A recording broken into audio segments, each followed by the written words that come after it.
Okay, so we're going to kick it off with our keynote. So Stephen, shoot, I've got that French accent in my head. Menon. I know, that's what I heard, yeah. Got a French accent in my head. Stephen Menon is our SVP, is the SVP of Product Design from FinAI, and he's here to talk to you about his lessons from a decade in product management. So, welcome, Stephen.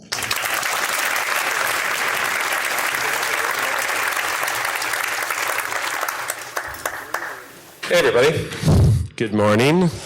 As was mentioned, my name is Stephen Menon. I think I'd get started to just give you a few facts about who I am and where I'm from. So I'm a very proud Canadian, born and bred in the great city of Halifax on the opposite side of this great country. My mom's from Cape Breton Island and my dad's from Hong Kong Island. Those are two very different islands. Very different islands. And I went to university at Queen's Business School. Very proud Queen's Commerce alum, focused in product. We didn't have product there. We called it strategy and marketing. I spent my first couple of years of my career down in America, working at a place called MBNA America, which was probably the largest today we call challenger bank globally. 36,000 employees. I was the first Canadian to participate in their management development program. It was like boot camp for banking, 80 plus hours a week, getting stacked ranked each quarter, 10% being cut, very Jack Walsh style, performance management. I learned a lot. I learned a lot about why I'm even more proud to be Canadian, and just the difference of what work represents in our life as people. I then got transferred up to back to Canada, and into my first product job. So at some point in your career, for all you young 20-something-year-olds, you'll be this person and you'll switch. My whole career in banking, I was always the young person, and now I'm giving lessons from experience, which is somewhat sad every time, because that means I'm getting older, and I am getting older. So what I thought I would share with everyone today is over the last 13 years, I've worked in product in different types of organizations. And there's, when I look back at that, there's a lot of similarities, even though the companies I worked for, the projects I was working on, were as different as you can imagine. So what I'm going to share with everyone today is kind of, I guess the role I was in, stage of my life, what my calendar looked like, and then I'll kind of go into the biggest win and kind of what helped lead to that win, the hard lessons I learned, and I learned them the hard way, and what hopefully you can take away from those lessons. It was really interesting. We had our first, Eric, product C Council, and the theme of that was group therapy. So I think, which everyone said the same thing in the meeting, which was pretty funny. So I think for product people, often therapy or a place where you can have honest conversations, vulnerable conversations, get real about topics is what I'll try to do today. So I'll try to keep the talking less than the full time so you can ask questions about these experiences as well. But that's going to be the flow for today. So I'm a big fan of Oprah too, so what I know to be true is people make products, and I'm not talking about you. People use products, and I'm not talking about you. We'll get to not talking about you later. A product is value. If you're not creating value, you're not in product. Product is all about value creation from my viewpoint. And great products require pride. And we'll get a little bit into how that's come through my work, through my career in a different way, maybe. So, 2006. You know what's great with 2006? The financial crisis hadn't happened yet, and I was working for a bank. That was awesome. So I just got transferred up to Ottawa, Canada. MBNA had been launching their Canadian business, just surpassed 200 employees. We're about $100 million in ARR. And then over the next 6 years, we 5x'd in employees, 10x'd in revenue. It was an incredible ride. But when I started, I was a product manager for non-endorsed products. First of all, first thing I did was change the name because the name was so bad. And I changed it to MB&A branded products. So MB&A, for those of you who may have been familiar, was all about co-branding, leveraging other brands and then selling them via their channels. We were launching our own branded product, which was basically a product that was competing on a lower price, as well as access to funds to people that typically big banks wouldn't lend to. So Canadian banks have a super low risk tolerance. MB&A was doubling that kind of risk tolerance to be able to lend to a lot of new people that now big banks do lend to, but at the time, we're not being served by the big five. So my job, I had one direct report, was to kind of come up with the strategy for that, the MB&A branded businesses, which was a pretty crazy responsibility. I had no idea what I was doing. But I think what was an amazing experience is I had a leader that took a shot on me and gave me lots of opportunities. I was able to really grow in this role. But my day started at 8, and we were in the office at 8. You were not late. It's very different than, say, tech today. And every day at 8:05, the daily results would come out from the previous day. And you would look at all your KPIs, and for us it was applications, accounts, and revenue. And every day you knew if you were on or off target. Which like that level of reporting I still dream about every day because banks, the one thing banks do great is they report on everything very well. But then also, so what, I look at, and then for me I was looking at all the applications coming in for my product category. But we would have every Monday at 10 a.m. a meeting with we had a CMO, CPO, kind of joint role, and every person around the room, there was all the channel managers, the product managers, would have to give their updates. And if your numbers were off, you had to explain why, and you had to have a plan, and then next Monday, if you didn't act on your plan, that wouldn't be great. So, that's pretty heavy-handed, like in terms of an approach, maybe very command and control, very hierarchical, but what I learned from that was focusing on results, everyone aligned to the same KPIs drives incredible clarity of what you're focusing on. I had lunch in the cafeteria with my colleagues. They actually also did provide lunch most days, and it was a time for everyone to get to kind of know each other. It was a time to sit down in this big open cafeteria. They really invested in the cafeteria space. It was a great space to go to. Everyone had lunch. Everyone took lunch. It was a really great part of the culture. Then have basically staff meetings in the afternoon, and then I would have my heads down work time for probably about 3 to 4 hours a day. So the big win at MB&A was actually launching the online channel. And it was called the online channel at the time. I'm not joking. And really, it sounds kind of trite today, but the business problem that we were facing, and this is probably one of the lessons I'd like to pass on around using data and using facts to drive product decisions.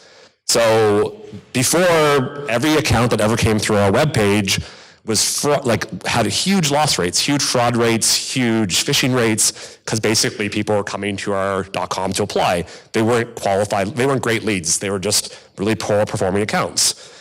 I was the person that, hey, there's these new ways to actually target people online, we should try that. And just, doing very simple SEO, paid ad campaigns, but actually changing where we're targeting, every few days, versus in direct mail, you could do it once, and that was our biggest spending channel. We spent $25 million a year in direct mail, which is wild. But we were able to get the risk committee of the board to approve 500 accounts, that we could book 500 accounts for less than $50,000.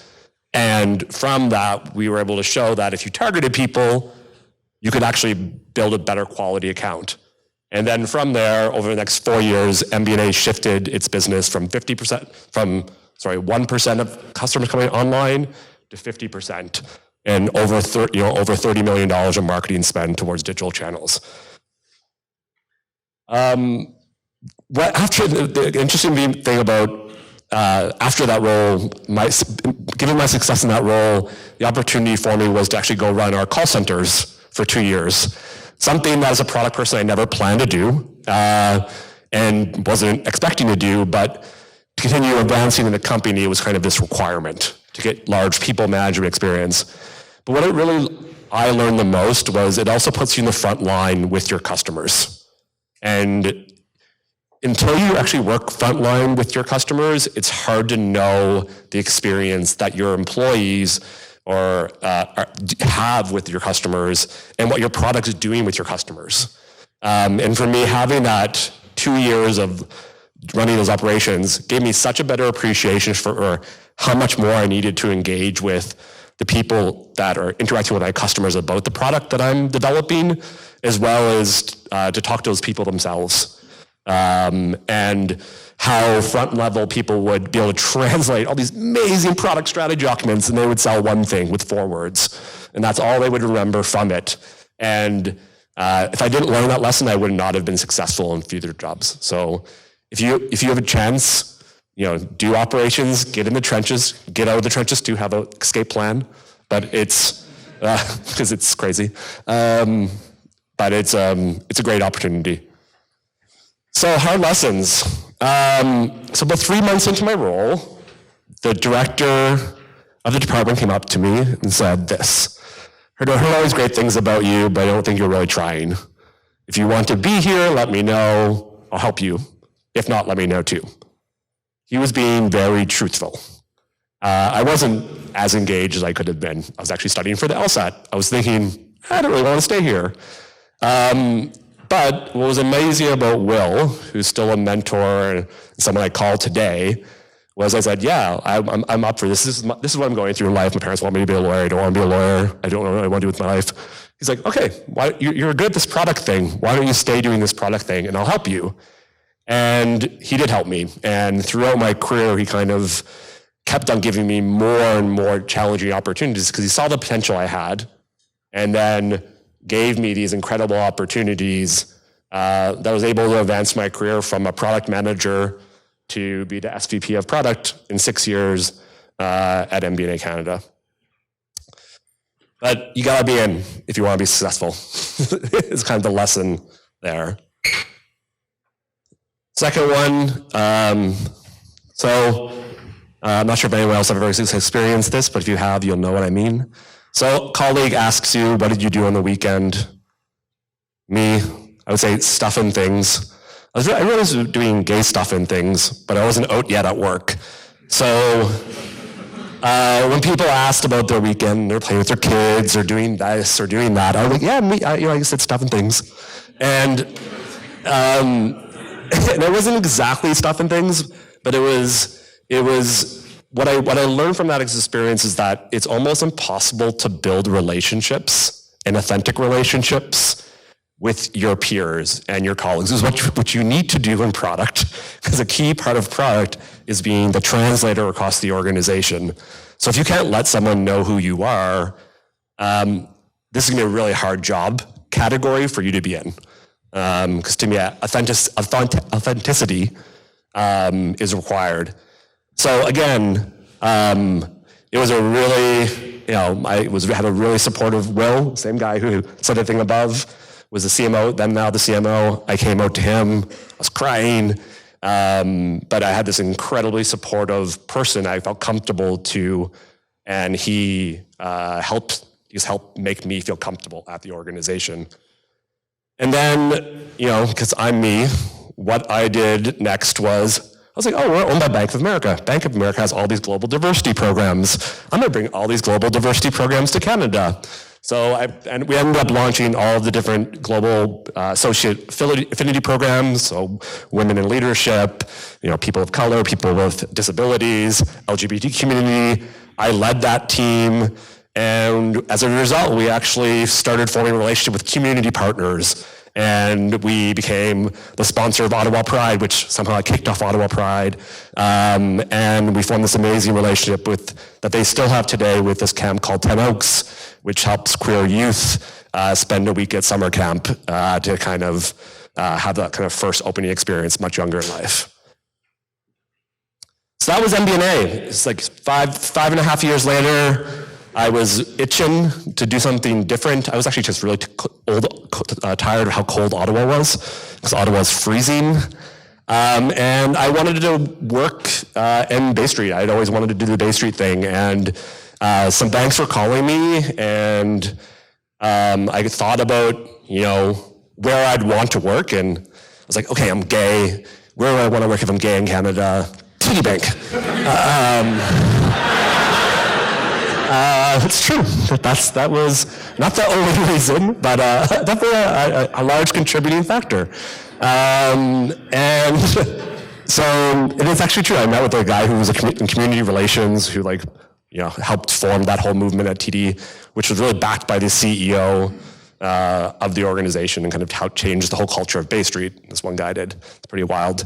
But yeah, then they also were looking to grow their cards business, their credit card business. They had the smallest credit card business of the 5 big banks in Canada. So also, with my background, they recruited me to be an executive in their product team. So I was the most junior executive level, which is an associate vice president at the bank. I started there when I was 30. I had a team of over 20 product people, 12 consumer products and 3 small business products. So each credit card is a product. So the first class travel product, or the cashback product, or the small business product. And we would have P&Ls and KPIs for every product. And so, but it was my day started differently. At that point, I had an assistant who managed my life, who I was not allowed to touch my calendar, which for anyone who knows me now, would be a lovely thing. But it was just a thing that everyone had. If you were an executive at a bank, you had someone who worked with all the other assistants to make sure everyone's calendars were synced, and there was enough time in between every meeting for you to get there on time. And important meetings were flagged, follow-ups were flagged. You couldn't not do your follow-ups.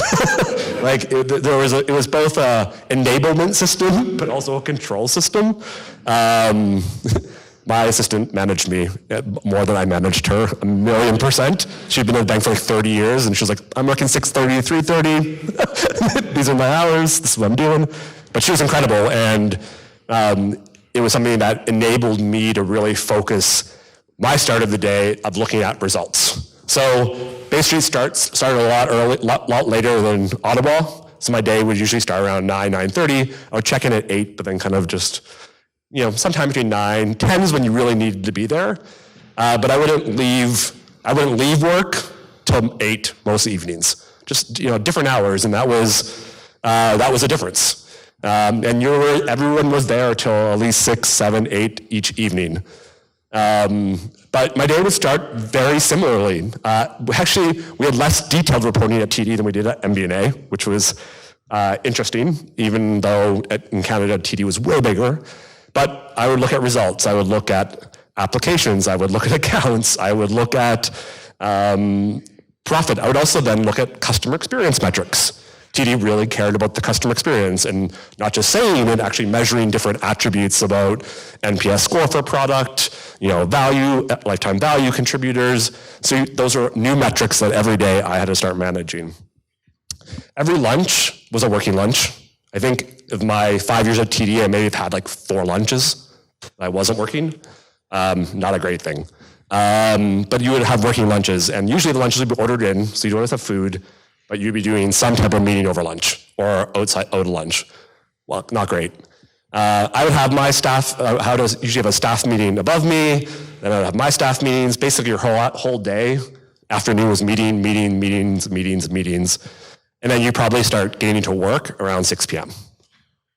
And, that's just kind of that was what the reality was of, working as a product executive on Bay Street with a big bank. And it was, what I learned too late was that lifestyle wasn't for me. But I had to learn that by doing it and getting burnt out. So big wins. So the first thing I was asked to do was, kind of manage a P&L. So was looking at, for me, I'm a very results data-driven person if that hasn't come off yet. So I was looking at what's the biggest thing I can do to make it the most amount of money for the bank, therefore have the biggest win. So we did a repricing across everyone loves bank repricings, right? I did these every year. But yeah, you would look at the opportunities to price the very maximum that would cause consumer dissent or a negative consumer impact and whatever attrition levels that were within that maximum, right? TD was at least, versus other places I've heard, that you always had at least a customer win that was somewhat offsetting. So you would always have to give at least a customer experience win or something. You had to improve some process. It couldn't be all bad. But we implemented that, and that was the largest single revenue initiative across all of the retail product group for the bank my first year I was there at TD. And that was a great thing to kind of just let me ride for a while. The other things we did, we launched MasterCard for TD, which was like launching a new network. TD wasn't issuing MasterCard. That was a huge project. It had way more creative and like flexibility because of the revenue, because of the revenue benefit of the pricing. All the other projects that maybe higher risk, that maybe lose some money on or invest some money on, were covered. So my P&L, I had so much more flexibility, and that's probably one of the really important lessons, is that growth covers all kinds of experiments. If you're not growing your revenue, it's really hard to take risks. And then the second one was launching Aeroplan. TD, we were at the office one day. No one thought that Aeroplan or AMIA could leave CIBC. They were like contractually bound. You can hire lawyers to figure out anything. I learned that. And you can pay investment bankers to figure out anything. So if you have Goldman Sachs and Torrey's law firm working for you full time, they will find the clause to get you out. Aeroplan and CIBC had sort of a bad relationship. They were looking for change. They came to TD. It was probably a year of closed door behind the scenes activity before we announced that we actually got the business. So it was just this incredible opportunity to see a major deal, a major product launch, business acquisition happen at a bank. And my role was actually to figure out the product features and to build the new customer launch plan. So how were we going to acquire 150,000 new customers that year? We did have a $45 million marketing spend. So we did achieve our numbers, but we also there launched Facebook. We launched social. The bank had never done end-to-end customer acquisition online. So another theme of something that I've focused on is bringing something new, leveraging experiment. We were able to try out online because we were going to exceed our branch numbers and our other numbers so much that the risk of Facebook was acceptable. Hard lessons. I did not bleed green. So, this is a funny story. TD has this, if you're a new executive, everyone at every level, from the most junior executive to the C-level, go to this training. So my cohort, there's 30 people, and the CEO of the bank comes, every C-level comes and presents. You have 3 members of the board that are sitting in the room for 3 days with you. You're in this beautiful offsite campus. But I think it's a little bit of not indoctrination, but it's a little bit of indoctrination. And they try to teach you about the organization as quickly as possible. And they, at one point in the session, the head of HR, global HR, was speaking, and there was a slide up, and she's like, do any of these words, what words of these words do you represent with? And is there anything you don't represent with? So of course everyone goes around and says good things, I really see myself in customer, I really see myself here. My turn, I see that. I really don't like bleeding green. Room silent. Former board member, that means passion and commitment. Me, quiet. I should have known after that moment that it wasn't probably going to work out long-term for me, but I didn't. But that happened. It was real embarrassing. But it's true. I felt like bleeding green was like, I'm not bleeding for you. It's like it was when culture went to cult for me, and it was that kind of extra step that I wasn't willing to take. And I learned that if you want to be in an executive role at big companies, and if you want to keep on advancing, if you want to become an SVP or an EVP or a group head, you have to be 100%. You have to want to bleed green. And that's just the way it is. And the second one, when wins stop feeling like wins, it's time to leave. So, or one day you'll be asked to. Again, with the launch of Aeroplan, there's another memory. It was like presenting the boardroom at TD to the group president of Canada, our CMO, all their stakeholders. They launch plans. Everyone was really happy with everything. It was like clap, clap, clap. And I was unhappy. And I was like, why am I unhappy? And I knew then that there should be a highlight moment, and it wasn't, because I was no longer really interested in doing what I was doing. I stayed for an extra year and a half. Wasn't great. Proudest moment. A chat at World Pride. So during all of this stuff with Aeroplan and TD, one of the things that I was always working on, because I was part of TD's LGBT group, business group, was, okay, how can gay people love to travel? How can we figure this out as part of launching Aeroplan? I guess know that. Aeroplans had this community mile donation gift that you could do, donate your miles to community groups. They didn't have any LGBT organizations on their community group list. So we can fix that. So we added, a group of 5 different community organizations that TD had deep relationships with. And we then did a campaign during World Pride that for every $1 spent on a TD card, we would donate that 1 mile to these organizations, and gave over $250,000 worth of miles just from World Pride. But beyond just that, which was awesome because it gave all these organizations money to travel with for their organizations, we were sitting at this beautiful reception of World Pride where our CEO, Ed Clark, who really was the champion of LGBT rights in Canada in a corporate sense, he was getting an award, and we had invited our Aeroplan colleagues, our AMIA colleagues, and it was the president of AMIA and his lieutenant. And he came over to me, he's like, you know what happened yesterday? One of my direct reports that I know is gay, who's never told me they're gay, has never talked about their life, wanted to tell me that they were gay. So that chat of things that I'm the most proud of was that moment.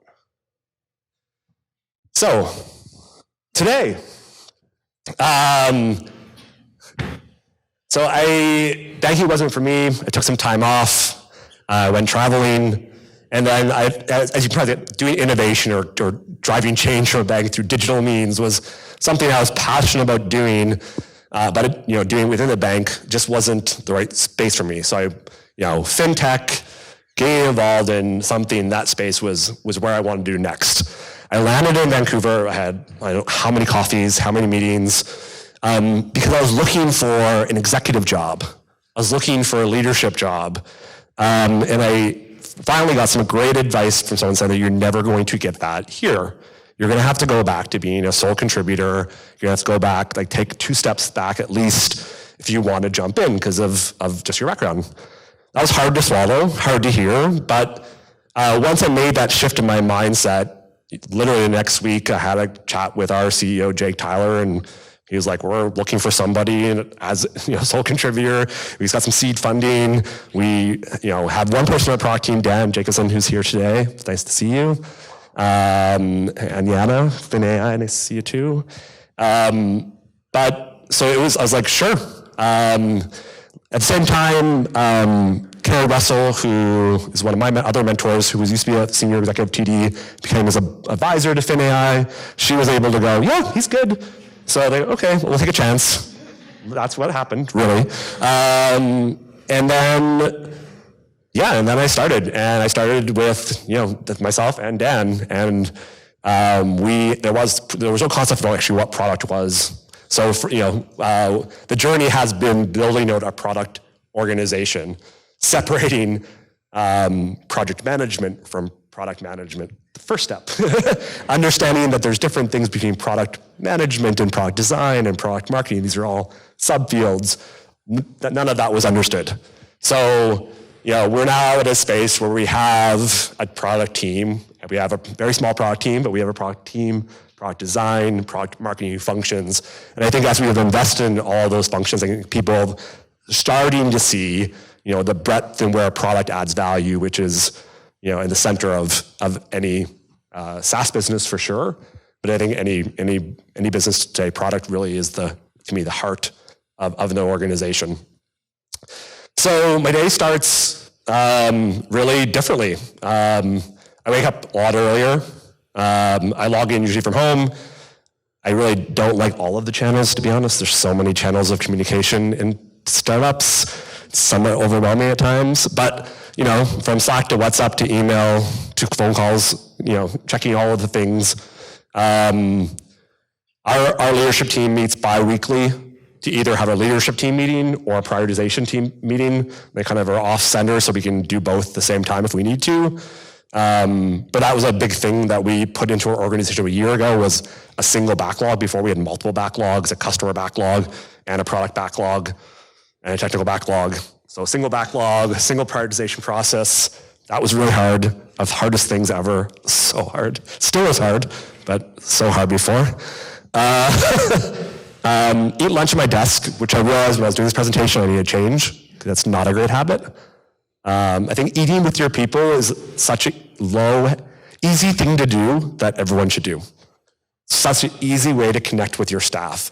I learned that at MBNA, and I forgot that. But those lunch hour meetings with my peers, with my colleagues, with everybody, where there was no titles and no layers and no levels and no projects, just able to talk to people about life and business is so important. In product, my job is, I'd say, even more so in this role than ever before, is being the translator of the organization and being the connector from sales to data science, who speak very different languages, and if they speak directly, won't probably understand each other. Actually, I know they won't understand each other. So, helping translate things, helping get perspective, meeting with people to move things through the organization from the start to the finish is a large part of my day.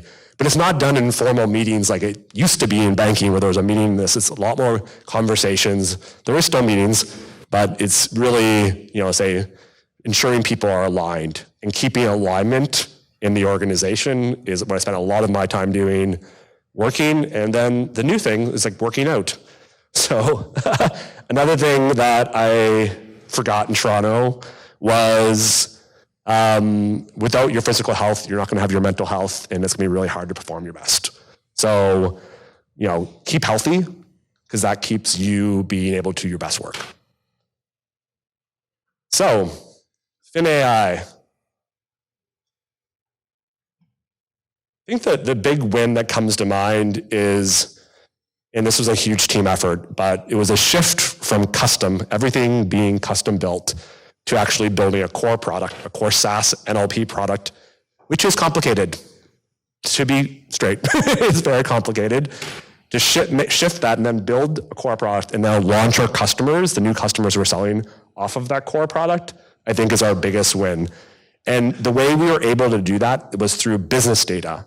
We had great technical data. We had great understanding of how our model's accuracy was performing, or our CPU usage or AWS costs, but we had no idea of what our product was doing to people and what value we were creating for people with our product. And the only way I know how to create value is through data. That's just me. But once I have data, I can see what people are doing. Not what I think they're going to do, what else thinks they're going to do, but what they're actually doing with the actual problem you're trying to solve, with the actual product that you offer. That's the theme of the big wins, is data, is using data to make, objective decisions that increase the value of your product. Hard lessons. Starts are hard. Scale-ups are hard. I always describe them as a roller coaster. Once you realize they're a roller coaster, they're super fun. But until you do, they're fucking terrifying. But once you do, it's really fun. The only caveat is we were in Vegas for this conference. We went on this one roller coaster and they put a VR headset on, and that wasn't fun. Like, threw up afterwards. We all threw up afterwards. Everyone went to home, to bed. Like, we couldn't even go. It was like end of the night. So, roller coasters, just not with VR headsets. They really do suck. But I'd say the thing for, like, if you're looking to make the change and jumping into tech and you've always wanted to do a startup experience or scale-up experience, do it. It is awesome. But do it soon. Just don't wait, because it's going to be a couple of years of life lessons and learning hard lessons that you really only can learn in the trenches doing it. Proudest moment. So this pride, one of the things when I moved to Vancouver is just trying to get involved in community. I do a lot of stuff outside of work in different community organizations. A buddy of mine is responsible for Canadian International Council, which is probably the waspiest old money, like think tank, political think tank. He was running the Vancouver office, like, hey, let's partner with you. Your organization should partner with Pride. And he was like, sweet, let's do it. Like, he's very progressive. And so we formed this event, a human rights conversation at Pride. This is the third year in a row that we've had it. It's not going to be it's now an annual event. It's kind of was changing Pride from simply being parties, which is great, to actually start having some conversations that are required. This year, alt-right media outlets showed up at our event and tried to get in, and I told them they couldn't get in. And it was at our office, and I was pretty proud of myself. And I was also pretty proud I was at Fin. So yeah, I think I'm gonna go to what I know back to being true. And when I say, like, people make products, I'm not talking about you, is your team makes products, your colleagues make products, your engineers make product, your data scientists make product. Everyone makes product. If you have to have people that are passionate, you have to invest in your people. If your people aren't happy, they won't be able to create great product. The old CEO of TD used to say, without happy employees, you can never have happy customers. Because if your employees feel shitty about what they're doing every day, how are they going to deliver a great customer experience? I think that's so true of anyone doing any job. But for product jobs, when you're thinking about creating value and thinking about people, you need to make sure you're investing in your people. Because your people and the people you work with make the products. You help. People use products, also not you. It's one of the things that I've seen more of the saw in tech than I saw in, let's say, traditional banking product management is like designing for yourself and thinking you're the average user. No one in this room is the average user. You're a product person. Therefore, that makes you not the average user. I've always known I wasn't the average user because my dad's from Hong Kong, my mom's from Cape Breton, I'm gay, person color. I'm just like not going to hit any box. So that made it easy for me to know this to be true.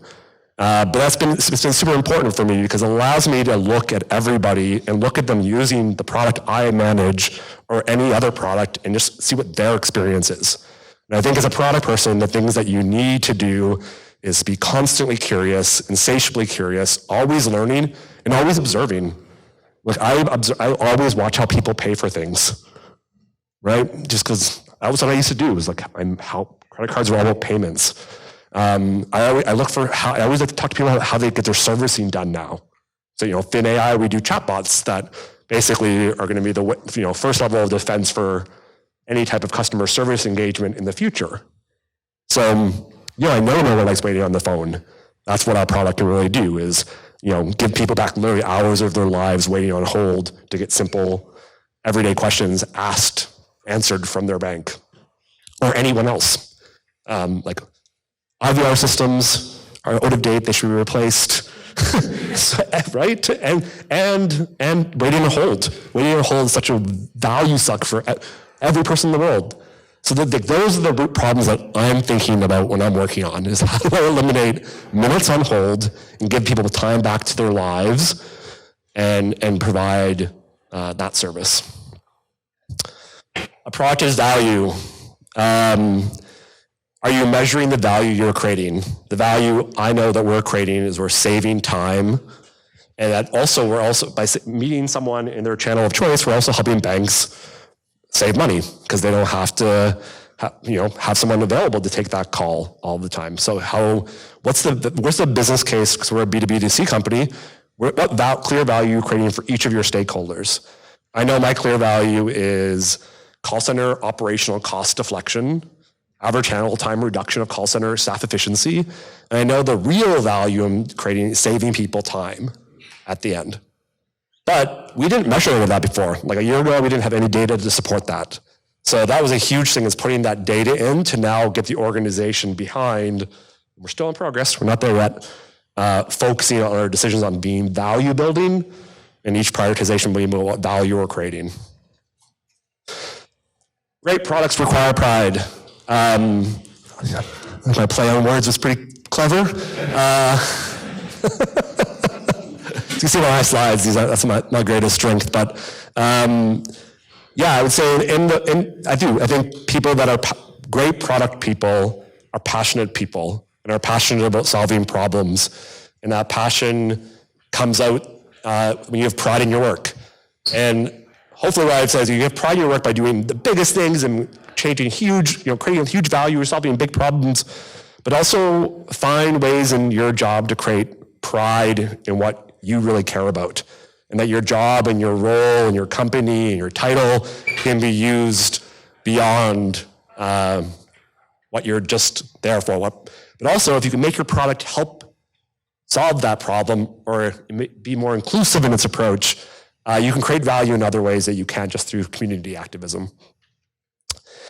So that's it. I'm just going to finish with 2 echoes. One for life. If anyone would need some inspiration on creativity and just genius, or anyone is a big fan of Toni Morrison like I am, there's an amazing documentary called The Pieces I Am on Netflix. If you just need some inspiration in life, and it's amazing. And then the last one is, some people may be familiar with Clayton Christensen. He's just recently passed away, unfortunately, Harvard business professor.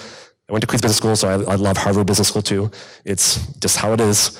But he created the job speed done theory.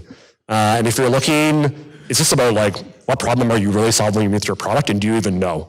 And there's an incredible case study around McDonald's milkshake. Just take a view. It's a 7-minute video. It's you'll get some inspiration from that too. That's it.